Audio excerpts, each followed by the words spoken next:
Guys, what's up? What's up? What's up? This is DB Talking Now, DB Talking Birds, DB Talking Philadelphia Eagles, the Philly Course Podcast. Welcome, welcome, welcome. Happy Thursday, everyone. We have a lot to get into. The Philadelphia Eagles, guys, absolutely demolished the Washington football team. And yes, I said demolished the Washington football team on Tuesday night. Why? Because outside of the first quarter, guys, Philadelphia Eagles were in control of this game. Yeah, were there rough spots in the first quarter? Yes. Was Jalen Hurts a little bit iffy in the first quarter? Yes. Was there a fluke of all fucking flukes of an interception bouncing off of Dallas Goedert's foot to Landon Collins in the first quarter on the first offensive drive for the Philadelphia Eagles? Yes, there was even that. Was there Dallas Goedert dropping balls left and right in the first half? Yes, there was. But it was rust, guys. It was rust. It was absolute rust. And was there also a Jalen Hurts fumble in the red zone in the first half? Yes, there was. But after Nick Siriani absolutely chewed out Jalen Hurts for the lack of ball security, Jalen Hurts looked like an absolutely different quarterback the rest of the game. And so we're going to get into this, and the reason why we're going to get into this is because Jalen Hurts looked like the quarterback that I want Jalen Hurts to look like all along. Jalen Hurts looked like the quarterback I want Jalen Hurts to look like all along. Jalen Hurts showed us that there is progression, that there is development to hope for. But because he did that, guys, Jalen Hurts also showed us even more so in the category that there's inconsistency. The inconsistency meaning that Jalen Hurts has the possibility of looking like he did against the Giants, and Jalen Hurts has the ability to look like he did against the Washington football team the rest of the way. So what did I see from Jalen Hurts? I saw progression. I saw development. I saw good things. It makes it really tough, though. Like the game that he had made it really tough to judge him as a quarterback. Judge him as a quarterback, and we're gonna get into that. There's a lot of things that I'm gonna get into. Obviously, Nick Siriani tested positive for COVID, so he's doing practice virtually this week. If he is unable to go for Sunday and unable to be on the sidelines, his right-hand man Kevin Patullo is going to get those responsibility. So there's a bunch of things that we're gonna get into. Toxic Falcons, welcome to the chat today, my man. Toxic Falcon says, "Fuck Jalen." Just kidding, he says. Look, Jalen Hurts was phenomenal. I mean, here's the thing: Jalen Hurts was phenomenal against the Washington football team, and it's not even just the fact that he was playing a bad. He was playing a defense or a team that may have been or may not have been shorthanded. Look, they had Montez Sweat. They had Jonathan Allen playing. Our offensive line absolutely demolished that defensive line, and that's absolutely astounding. It really is because we were without Landon Dickerson. We were without Jack Driscoll. Already being out Brandon Brooks and things like that. No matter who you put on the offensive line, it seems like our offensive line coach Jeff Stoutland just continues to have these guys play at a premier level. These offensive linemen for the Philadelphia Eagles are absolutely playing outstanding right now, as we all know. And so that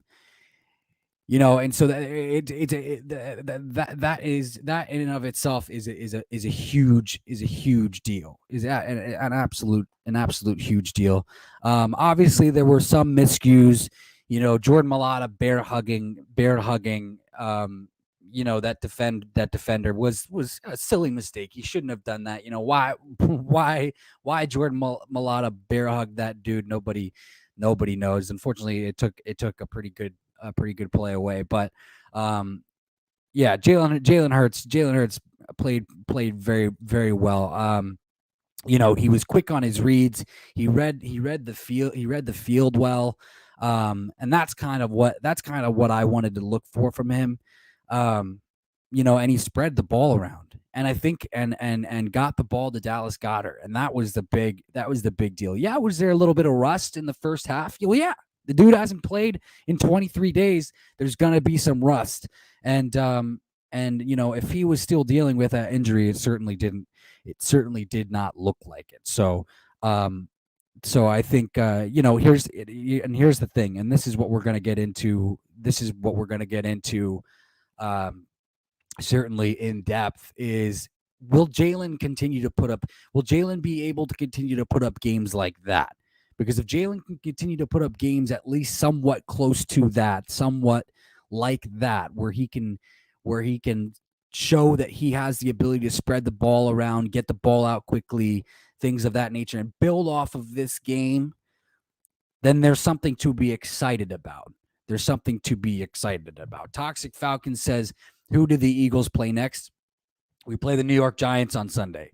And then we get the Washington football team again the week following that, and then it's the Dallas Cowboys. So we have nobody but the NFC East opponents the rest of the way. So obviously these games for the Philadelphia Eagles down the stretch are going to be huge. And just to talk a little bit more about the game, Nick Siriani called a great game. Nick Siriani, I mean, that was probably his best game called, I would say all season long. Showing different packages, doing different things, showing new looks, having Darius Slay out there on offense for one was, and having him kind of run an orbit motion to open up a lane for Miles Sanders. It was a great all around game. It was a great all around game called by Nick Sirianni. I mean, I gotta be completely honest with you, but still suspect on defensive coordinator Jonathan Gannon. He's just not aggressive enough. I mean, that's the one thing that I will nitpick about and say is, like, they had every opportunity to. King Miro, welcome to the chat today, my man. They had every opportunity to take advantage of Garrett Gilbert, and Jonathan Gannon just doesn't bring enough pressure. Just doesn't take advantage of his opportunities, I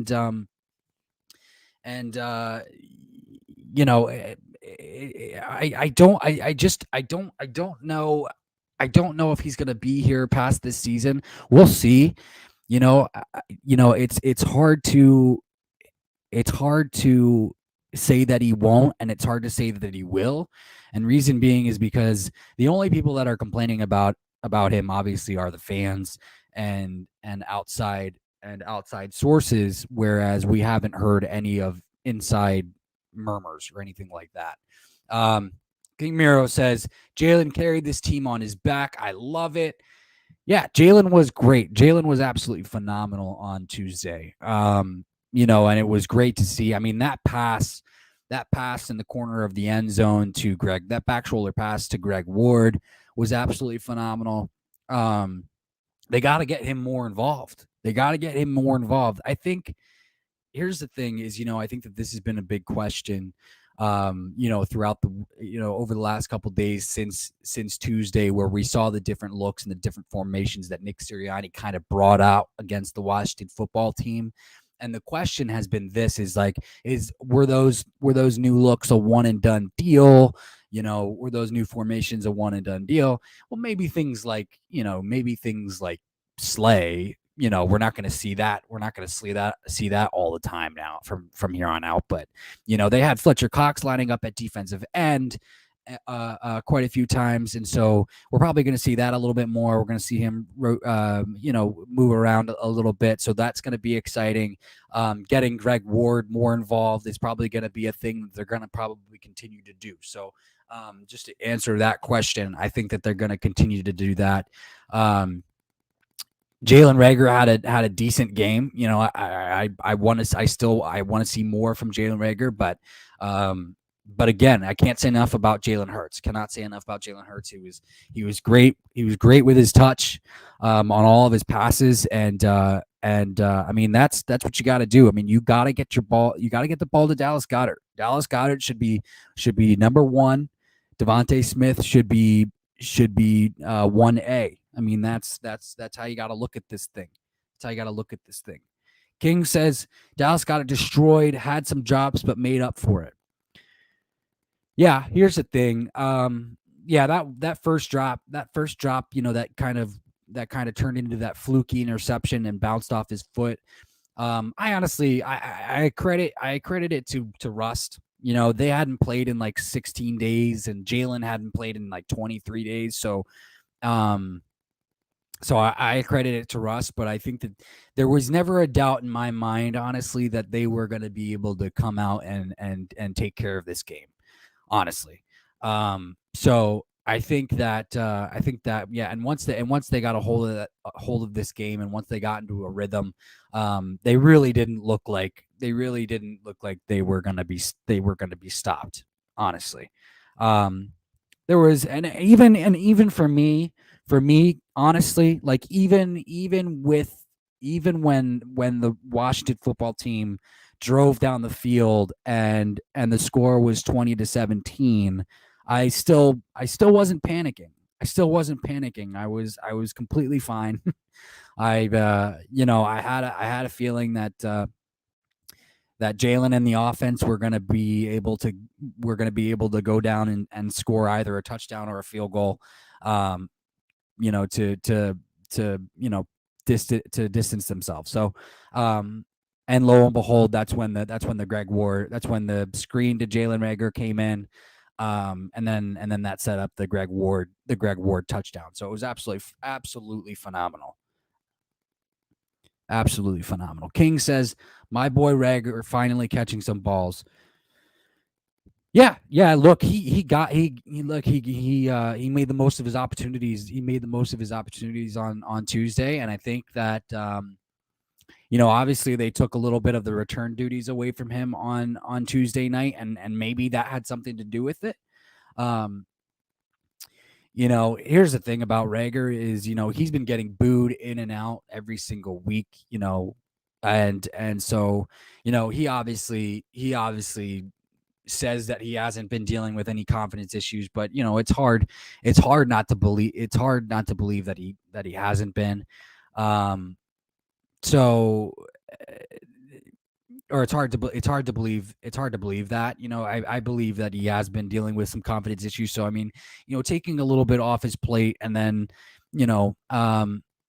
just getting him the ball, making sure that he makes positive plays instead of negative ones. And I mean, when he turned on the Jets on that screen, I mean, that was absolutely awesome. That was absolutely awesome to see from Reagor. Thing is, guys, the big question is can we see this from Jalen Hurts? And can we see, I mean, perfect topic to bring up also, in cahoots with that question also, King, is, can we see more of that from Jalen Reagor as well? So can we see this progression from both Jalen Hurts and Jalen Reagor continue? Because if we can, Jalen Hurts needs that other guy. He needs that other weapon to step up. And Jalen Reagor, if he can be that guy to step up, he can be the after the catch guy. He just has to put it all together. And so if he's the one to step up, then good things will come. Obviously in my previous streams leading up to this game, during the weeks of Jalen's injury and during the bye week and during, things like that, during Jalen Hurts' absence, I've been on his ass a little bit. I've said, guys, I don't think Jalen's going to be the guy. Like I don't think Jalen's going to be the guy. And he still has a lot to prove, and he still has a lot to prove. I'm not saying that he can't prove that he can be the guy, but he still has a lot to prove. So I want to make one thing perfectly clear is I did say all of those things, but he needs to show that he can continue to get better. He needs to show that he can continue to get better and show that he can continue to develop. So that's what I'm looking for from Jalen Hurts. If he can continue to do that, then I'm off. Then I'm all for it. And I'm all for it. But I still think that we will need to bring in somebody to at least compete with him this offseason. But we're obviously going to talk about that more in future streams. So that's going to be, that's neither here nor there. We don't have to talk about that now. King says, Philly fans are just so fake to Jalen, man. At first, he makes a bad play. Boo, fucking bench him. And he scores. Oh my God, he's our franchise quarterback. Like, make up your minds.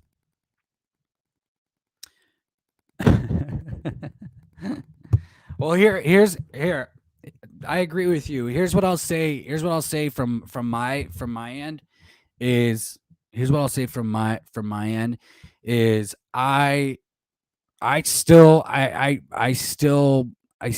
to see Jalen. I still want to see Jalen progress. I still don't know if he's the guy. I was incredibly impressed with him on Tuesday night.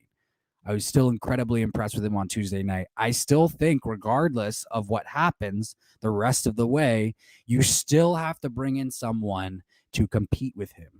That's just smart team building. That's just smart team building. You still have to bring in somebody to compete with Jalen Hurts because Gardner Minshew's not going to be here next year. He's just not.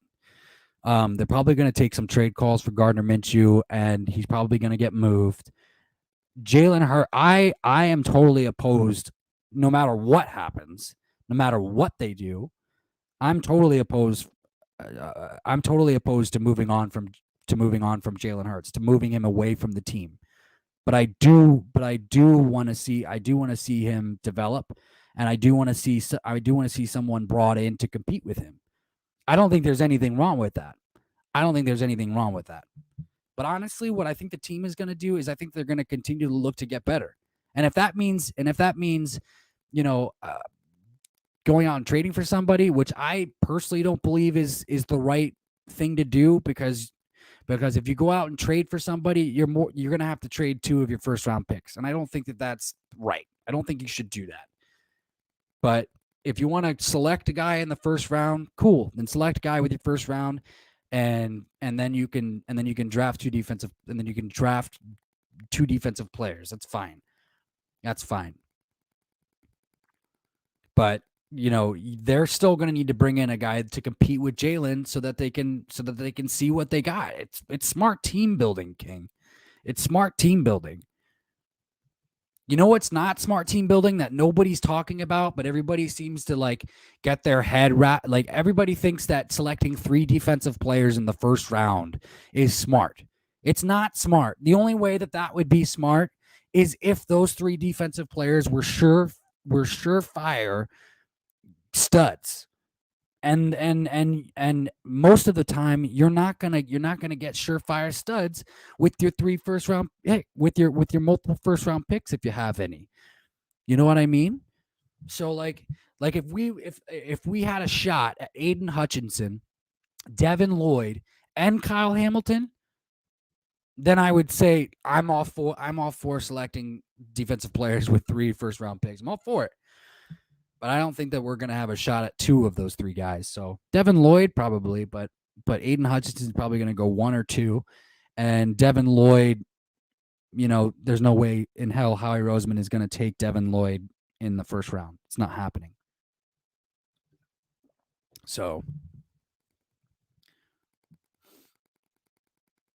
but look, Toxic Falcon says, I'll say this, Jalen is not the guy. I don't see it. I'll give him till next year, and then he's gone. I think that here's okay. So this is what I wanted to talk about. This is exactly what I wanted to talk about, because it's a great conversation. It's a great topic because there's so much fuel to this fire. A lot of people are coming at this like it's black and white. This is not a black and white thing. Jalen Hurts is developing. Jalen Hurts showed glimpses of what he's capable of doing on Tuesday night. And what he did on Tuesday night was great. It's what I wanted to see. It's what I wanted to see all season long. That's what I saw in the Cardinals game last season. So that's what I wanted to see. That's what I wanted to see all season long. I was waiting for that because I knew that he was capable of that. I knew that he was capable of what he did on Tuesday night. I knew that. So that's why I wanted to see it. So I want to see Jalen continue to do that. If Jalen can show that he can continue to develop, then fuck yeah, I'm like awesome. That's why I'm against getting rid of Jalen. I don't want to get rid of Jalen. That's the last thing I want to do. I want Jalen to compete for next year's job. I want Jalen to compete for next year's job. He came in. That's smart. It's smart to do that. It's smart to do that because they need to figure out the quarterback position. They need to upgrade. But I'm not. And they need to upgrade. And I think that the best way for them to upgrade is either it being Jalen Hurts developing into a better player than he is now, or to draft the guy and have him compete with Jalen and show that he can be the better player. So in any of the scenarios that I said, it doesn't exclude Jalen Hurts whatsoever. So let's get that. So please, like replay what I said in your head and hear that out. Any of the scenarios that I said does not exclude Jalen Hurts whatsoever. King says, look, if Jalen Hurts gets us to 10-7 and wins a playoff game, then Jalen Hurts is my franchise QB. Okay. Yeah. I mean, look, there's nothing wrong with you feeling that way. There's nothing wrong with you feeling that way. I think that's, I mean, me personally I think that that's great development. I think that that's great progression. And I think that, you're right to feel that way. Absolutely. One, because that's indicative of a team on the rise, right? That's indicative of a team. This whole thing, the entirety of this season, especially since week 7, has been absolutely phenomenal. I mean, the entire turnaround, that the job that Nick Siriani has done with the entire turnaround of this team and where we're at now, and how they've really kind of catered to Jalen Hurts' strengths with the run game and things of that nature, and especially, with Tuesday night's game against the Washington football team. I mean, if they can continue to show that they could do that, then there's no telling where this team can go, especially if they can get into the playoffs, like we're all hoping, because they are in a 3-team race right now for the 7th seed. Obviously it's the Eagles, the Saints, and the Vikings. Some analysts want to throw the Washington football team in there, but we're going to take care of them. So there's not going to be, I'm not worried. And then to win a playoff game, I mean, that's what I'm saying. That's why I'm saying, like, I want Jalen Hurts. I want Jalen Hurts back next year. I just want him to compete for the job. I want him to compete for the job to further his development. That's what I'm saying. There's nothing wrong with that. That's great team building. And you want to know why? Is because if one of these guys in the draft, have more experience passing the ball, and they're going to show Jalen Hurts something, and it's just going to be, they're going to feed off each other. You know what I mean? So I'm not downplaying Jalen Hurts whatsoever.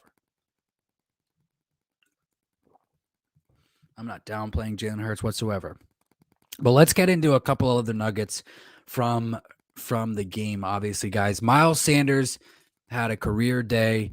I think it was like 138 yards on the ground, or something like that, which was absolutely phenomenal.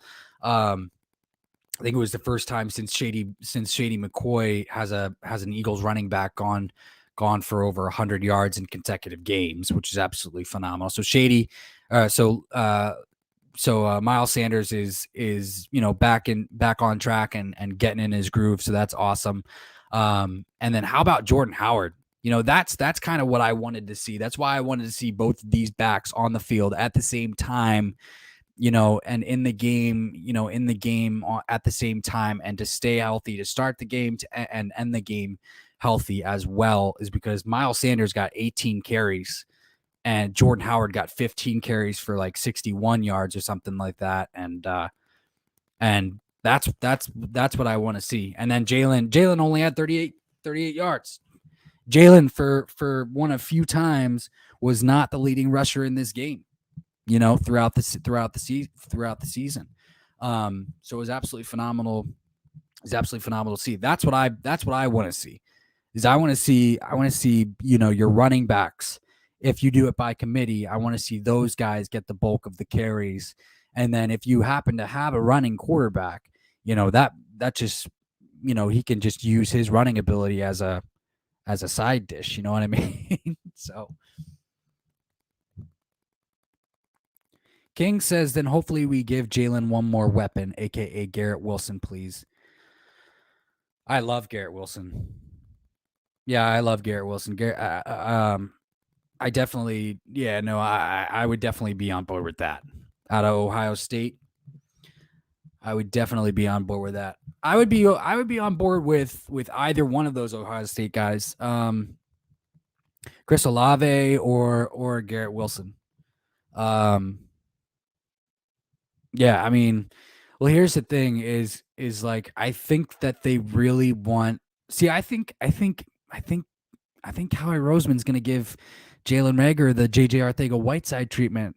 Honestly, like I think he's going to give him the JJ Arcega-Whiteside treatment. I think Jalen Reagor is going to get another year. Like I don't think, I think especially with how he played on Tuesday night. Like I don't see them drafting. Like I see Garrett Wilson going in the first round, maybe late first round, early second. As of right now, obviously there's a lot of opportunities, for either him to, fall in the draft or rise in the draft between now and April. But I see him going as a late first to early second, maybe mid first to early second draft pick. And I just don't see Howie Roseman taking another first round wide receiver, especially because I believe that Jalen Reagor is going to get the JJ Arcega-Whiteside treatment, especially after Tuesday night's performance. So, guys, Nick Siriani tested positive for COVID, which sucks. Which really sucks. I'm not terribly worried about it. I'm a little bit worried about it, honestly, only because he had such a great game. He called such a great game on Tuesday night, and I don't want anything to interfere with that rhythm. You know what I mean? With that swagger. So, hopefully he can. Obviously, the verdict's not out yet. Hopefully, he can go on Sunday. Obviously, we got this game against the New York Giants, and I think that we're going to be ready to go, though. And I think that we're going to be fired up, and I think that we're going to be I think we're going to handle the Giants. I honestly think that we're going to handle the Giants. We better fucking handle the Giants, because Jalen Hurts, the last time he played the Giants, threw 3 interceptions, and it was not cool. It was not cool whatsoever. So... And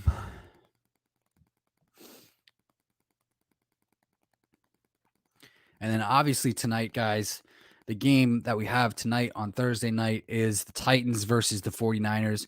And that's also a game that we should pay attention to as well, because I think the 49ers right now have the 6th seed. If they do lose to the 9-5 Titans tonight, they will be 8-7, I believe. They will be 8-7.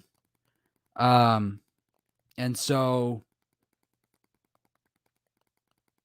yeah, the 49ers will be 8-7 if they lose to the Titans tonight, which means that the Eagles could possibly have a shot at the 6th seed of all things. So it's kind of crazy. But outside shot. I think the 49ers would have to lose like 2 more games and the Eagles would have to win out, honestly, just because the 49ers beat the Eagles in week 2.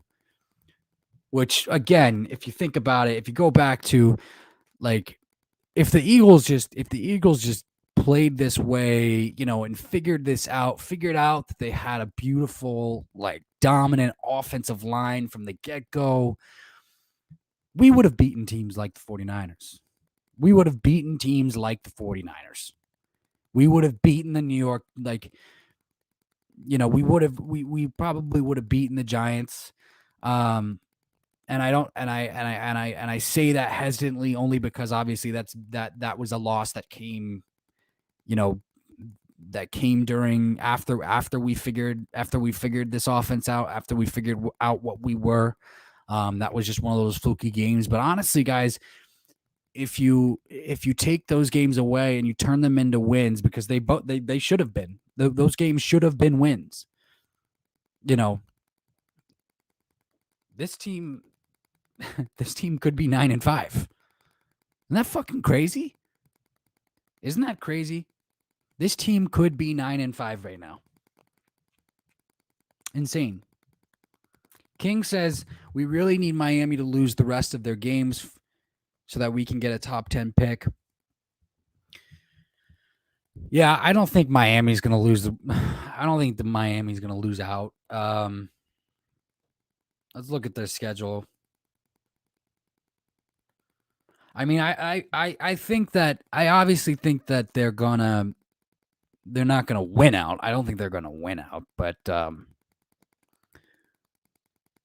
who do they got this week? Let me see.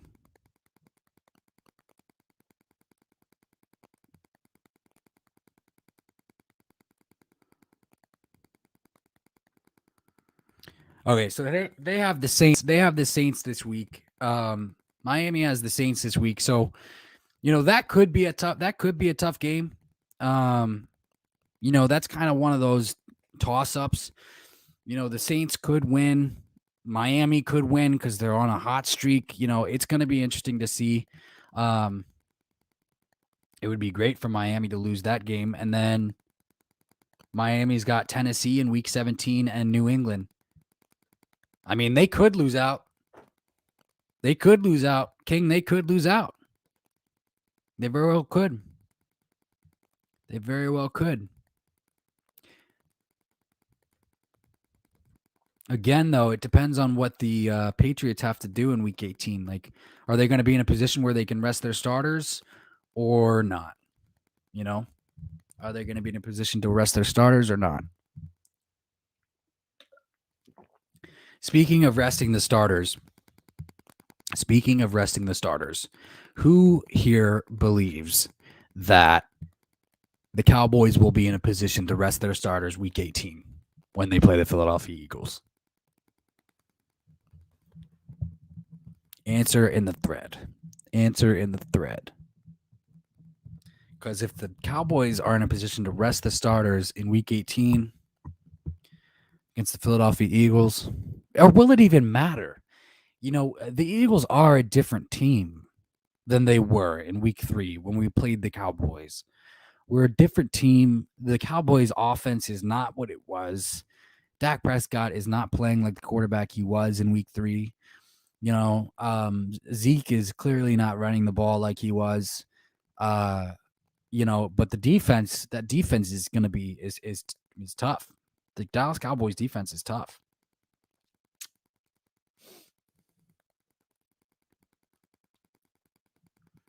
And so if we can run them off the field, and nobody has been able to stop our run game too. That's the thing. Nobody has been able to stop our run game. Not even the number 1 ranked defense against the run at the time, New Orleans Saints.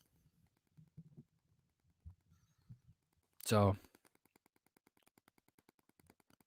that's why I have hope. I have hope for this team. Is the run game.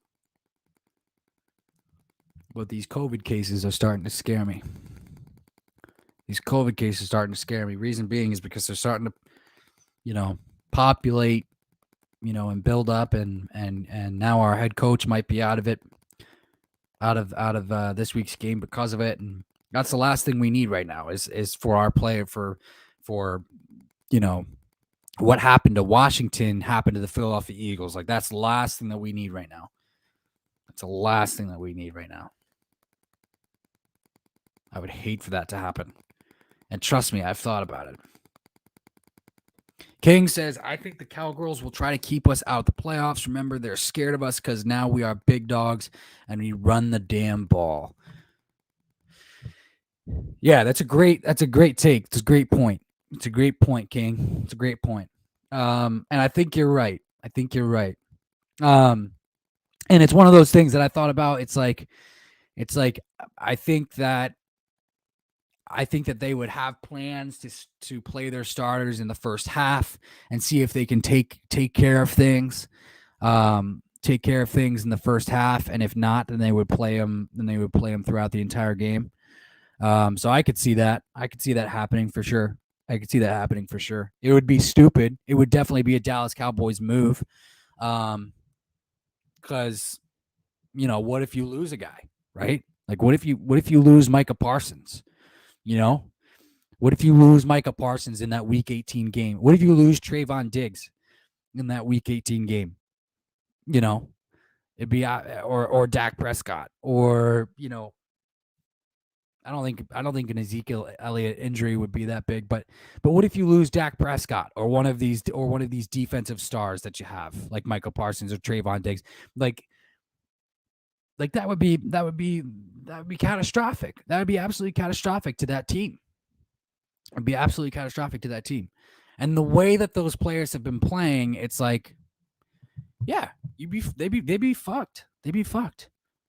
They're playing at both those players, both Micah Parsons and Trayvon Diggs, are playing at an all-world level right now. And yeah. You can't replace their productivity. You can't really replace their productivity, no matter which way you slice it, honestly.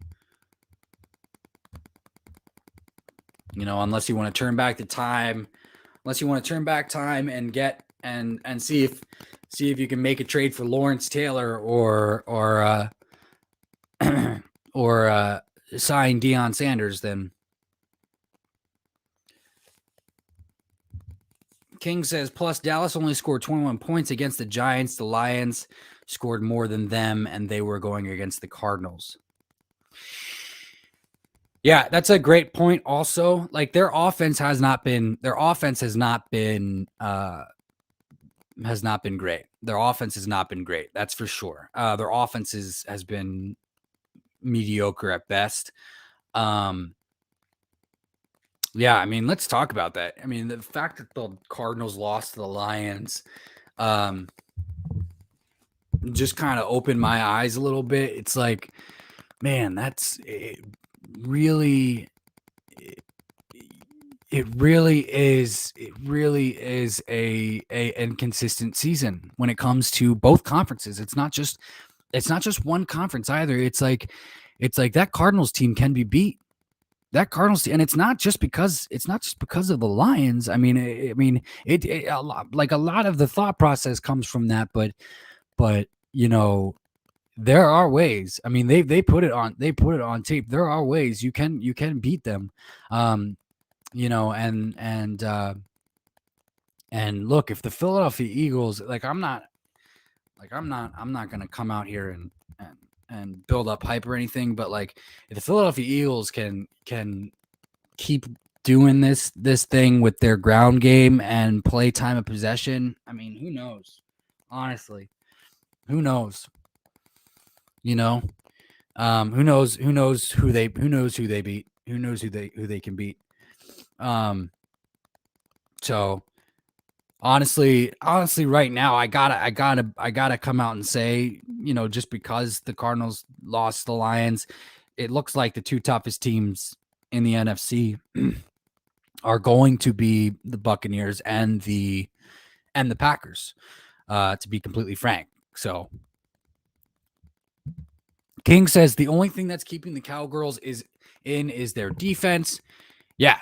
No, if they didn't have Trayvon Diggs and Michael Parsons playing the way that they're playing, then I feel like they would have fucked it up by now. DeMarcus Lawrence is playing pretty good too. Randy Gregory's playing pretty good too. So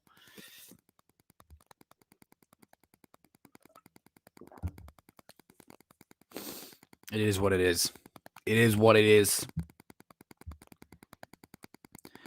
But guys, just imagine if the Eagles can finally get a passing game going with Jalen Hurts. Imagine if this thing continues. You know what I mean? Yeah, I'm skeptical that it will continue, King. I'm skeptical that it will continue only because I haven't seen it consistently. But was I impressed? Yeah, I was impressed.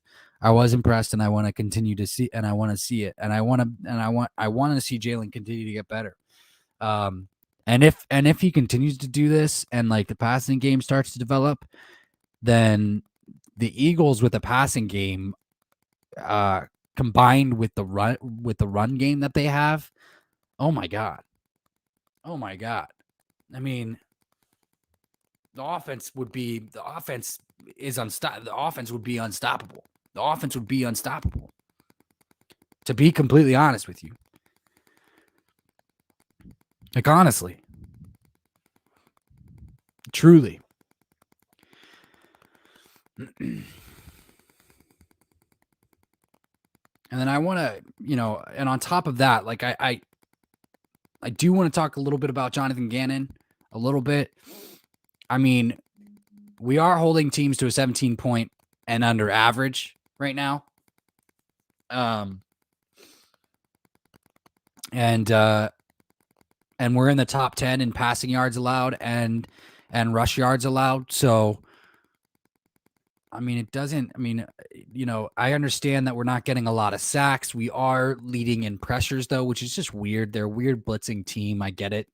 We're close to the NFL lead in pressures, but we just are horrible with sacks. But I'm okay. Like that. Those are the numbers that you want though. Allowing 17 points and under, and then under, being in the top 10 and allowing being in the top 10 in passing yards allowed and rushing yards allowed. Like those are the numbers that you want. I don't care about the sack. I don't care about the sack numbers. If that point allowed, if the point allowed stat is 17 and under, I don't care about it. Like, Jim Johnson used to say that to his defenses all the time. Is like that was the philosophy he lived by, is 17 points and under. 17 points and under. I get that he can be he could be more aggressive, and maybe he will be. And this is why I think he's going to get a year 2. This is why I think Jonathan Gannon is going to get a second year, is so that he can continue to bring in guys that fit his scheme. Is maybe he will go out and get blitzers that fit his scheme better. Because you have to remember, it's like we went through half this season, trying to figure out what the best linebacker combination was going to be, and TJ Edwards wasn't even a part of that to begin with.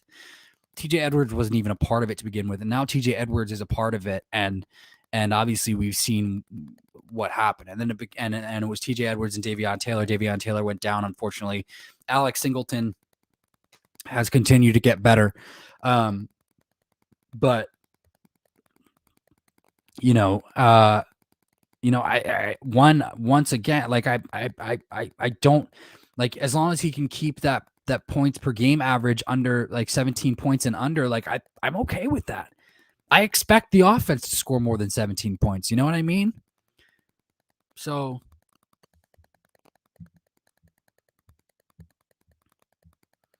like, I don't care about the completion percentage. I don't care about the completion percentage if I can keep them off the board. I don't care if a quarterback is 21 for 20. I don't care if a quarterback is 21 for 22 and they only have 17 points. I expect my offense to score more than 17 points. So, honestly, King says Dak just needs to go to a different team like Tampa after Brady retires. Wouldn't that be nice? Wouldn't that be nice? that would be interesting to see, honestly. That with Bruce Arians playing with for Bruce Arians. I mean, honestly, I think that team would be more. I think that would provide an opportunity for Dak to be more lethal. Maybe. I mean, they have a great defense over there. They have a great offensive pieces. But you have to remember though, like a lot of those guys took pay cuts to come back and play this season with Tom to see if they could get back, see if they could go and repeat. So we're talking about Leonard Fournette, we're talking about Gronk, all of those guys. So even if that were to happen, like I don't, none of those guys would probably be there by the time Dak had the opportunity to get to the Bucs. So plus, I think here's the thing: is like, what would be a total Bruce Arians move is for him to retire after Tom Brady retires. That would be a total Bruce Arians move. Like, oh, yep, I've won all the Super Bowls. I've won all the Super Bowls I need. I've won all the Super Bowls I need. I'm going to retire now too.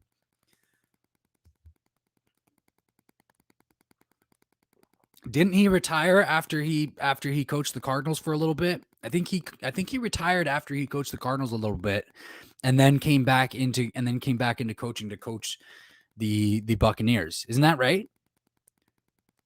Or am I wrong on that? I think I'm right. I don't think I'm mistaken.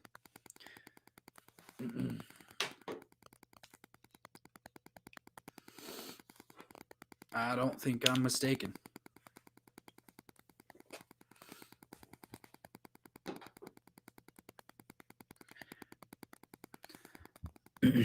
Guys, but we're 25 minutes out from this. Are we 25 minutes out? No, we're 15 minutes out from the San Francisco Tennessee game. Let's get some predictions. Let's get some predictions in right now. Get some predictions in right now for the Tennessee game.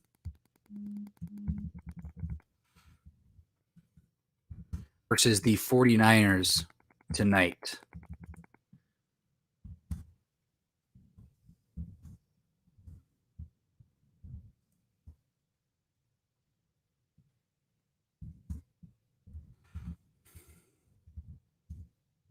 Let me hear them.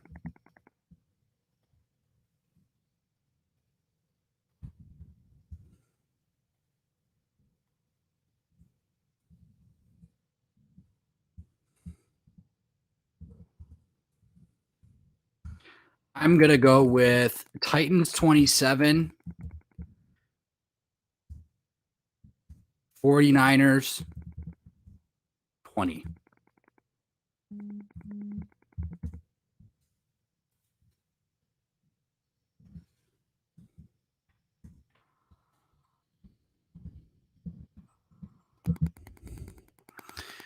All right, so I just put it down there.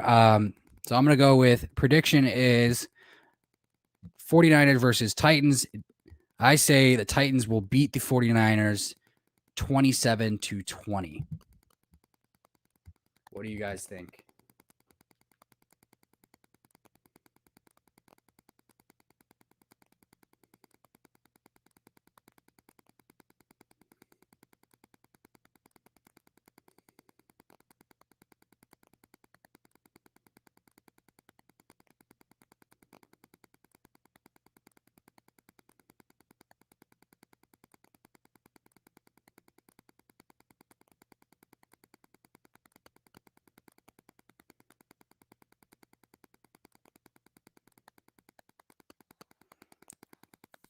What do you guys think?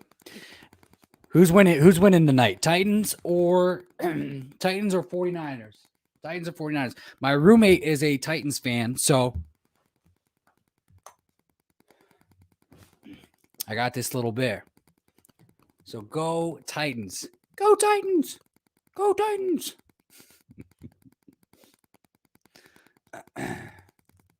So I'm going to go with the Titans because I think that they're going to win tonight. And it's going to be good for the Philadelphia Eagles if the Titans win tonight. There is an outside shot. That the Eagles could still obtain the 6th seed. You know what I mean?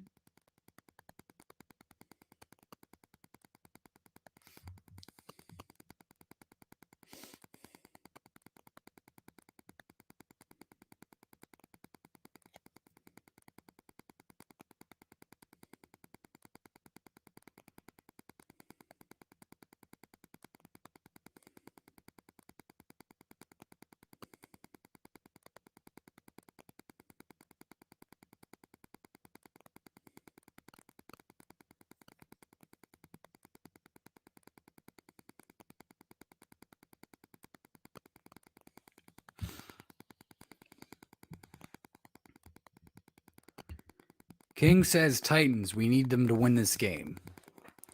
All right. Well, that's what I'm talking about, buddy. That's what I'm talking about.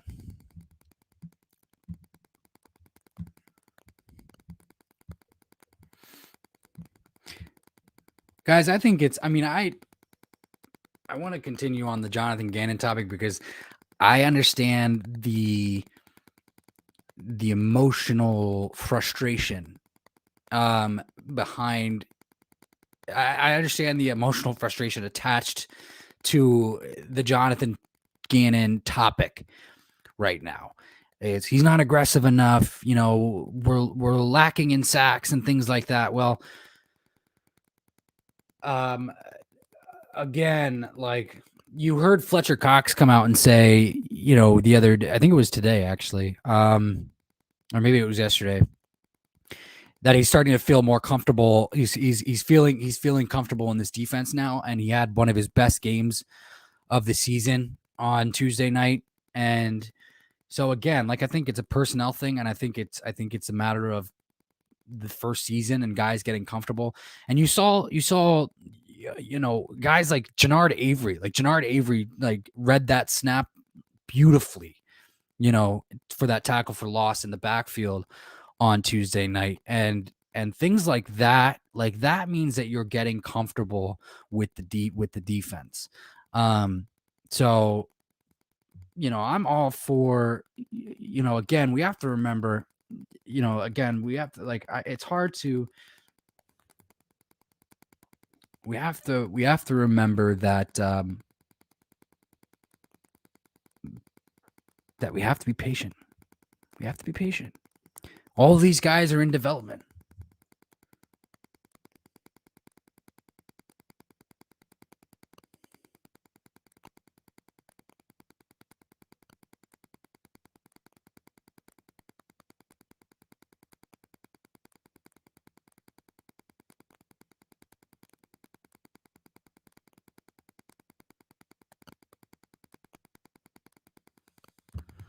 You know what I'm saying?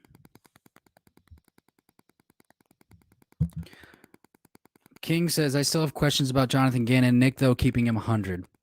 Agreed. 100%. Look, I still have questions about Jonathan Gannon. No doubt. Although I just think that if we're going to talk about Jonathan Gannon, I think we have to look at the positives too. And the positives are this. He in passing defense, the team is 10 or higher. In rushing defense, the team is 10 or higher. In points allowed per game, the team is 10 or higher, and also 17 or under when it comes to points allowed per game. Those are three great stats. Yes, are we not getting to the quarterback enough? No, we're not. But we are. But here's the thing that we are doing: we are pressuring the quarterback. So we're near the top of the league in pressures, but we're near the bottom of the league in sacks. So that's the thing. So is that actually Jonathan Gannon's fault, or do we just have guys who can't finish the job? Do we have guys that just can't finish the job? Is it a personnel thing? Honestly, you put Aiden Hutchinson on this team and then Aiden Hutchinson struggles, then maybe, and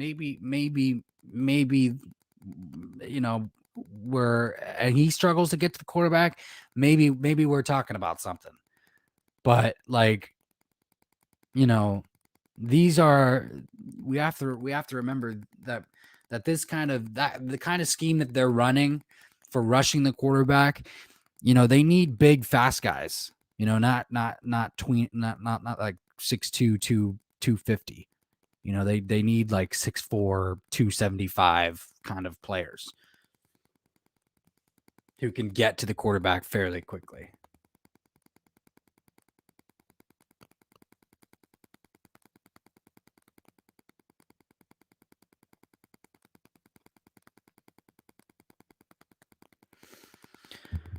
So that's why I say, I think it's, that's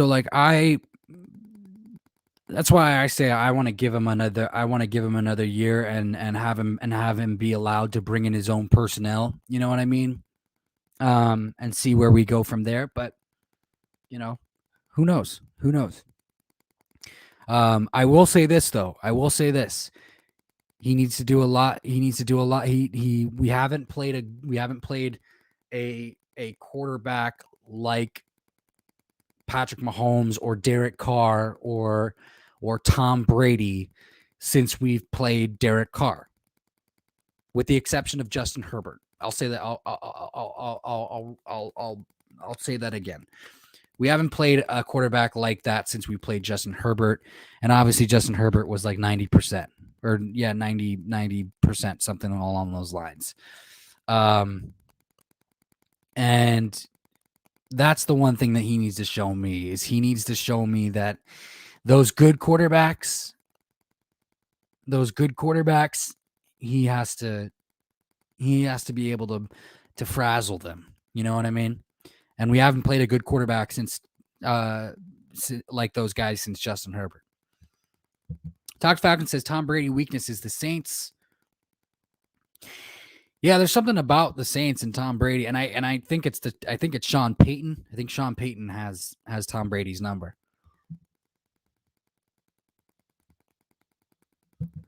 King says, not gonna lie, Doug Peterson should be next head coach for the Jags.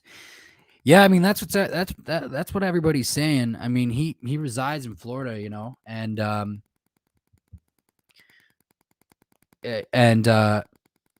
I like it. I honestly like it. I mean, he would be able to get his hands on what's his face, Trevor Lawrence, and he would be able to build that team, honestly.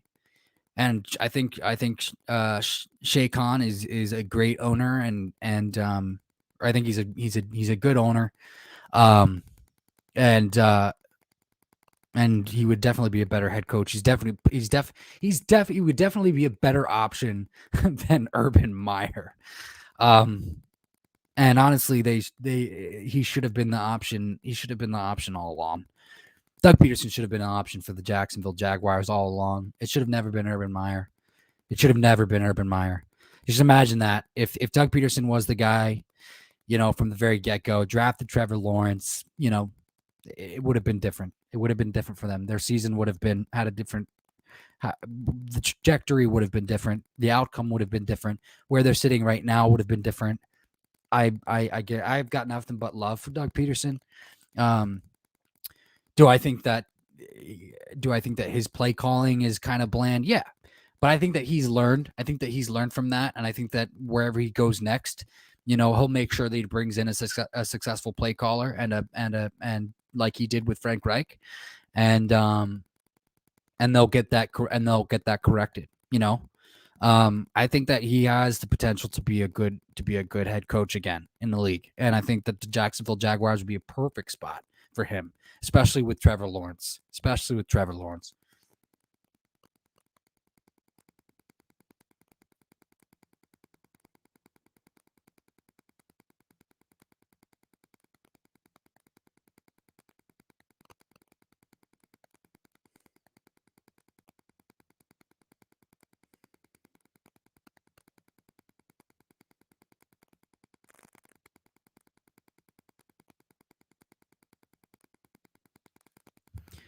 You know what I'm saying? You guys picking up what I'm putting down? Happy holidays to everybody. First and foremost, I know we haven't reached the Christmas day yet, but happy holidays to you guys.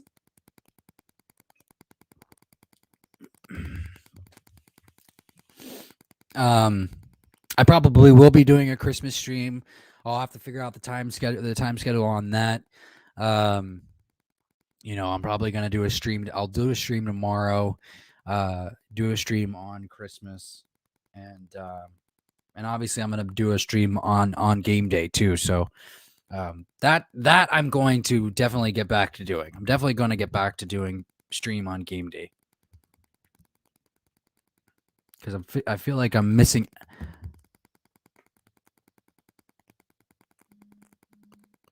I feel like I'm missing out.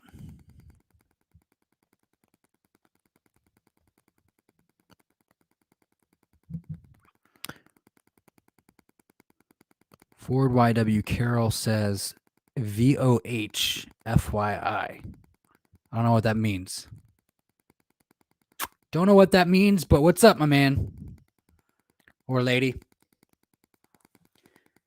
Welcome to the chat. Toxic Falcon says Doug could go to the Panthers. Really? You think so? I don't think he would go to the Panthers. I think if he had the option to stay in Florida, because that's where he lives, I think he would stay in Florida. I don't think he would go to Carolina.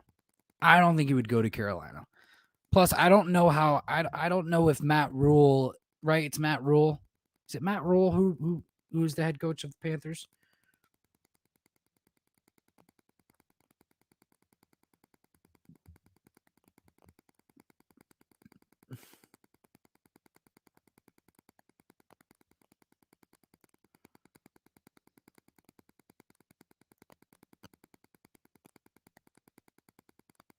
Matt Rule, right? Yeah, no, I don't think Matt Rule's in trouble of losing his job. I know that there have been some murmurs about Matt Rule losing his job this season, and I don't think they're in trouble. Honestly, to be completely frank.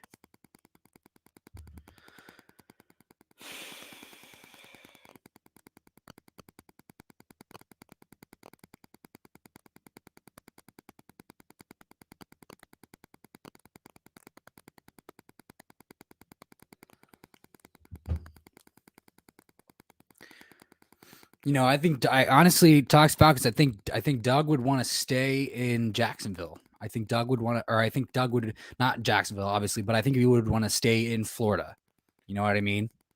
I think he loves living out there, and plus, if he had the option, I mean, the Carolina Panthers have to figure out a quarterback, and the Jacksonville Jaguars have their quarterback. So,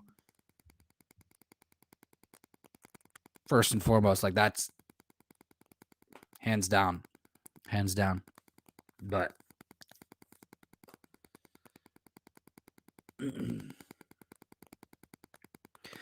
thank you all for joining. This is DB Talking Now, DB Talking Birds, DB Talking Philadelphia Eagles. I think we're going to wrap it up for now, guys.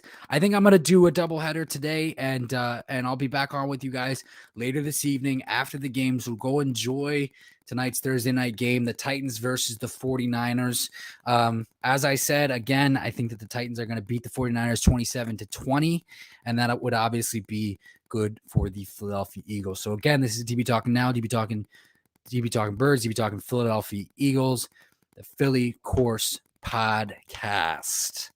One love, stay healthy, and go Birds, baby.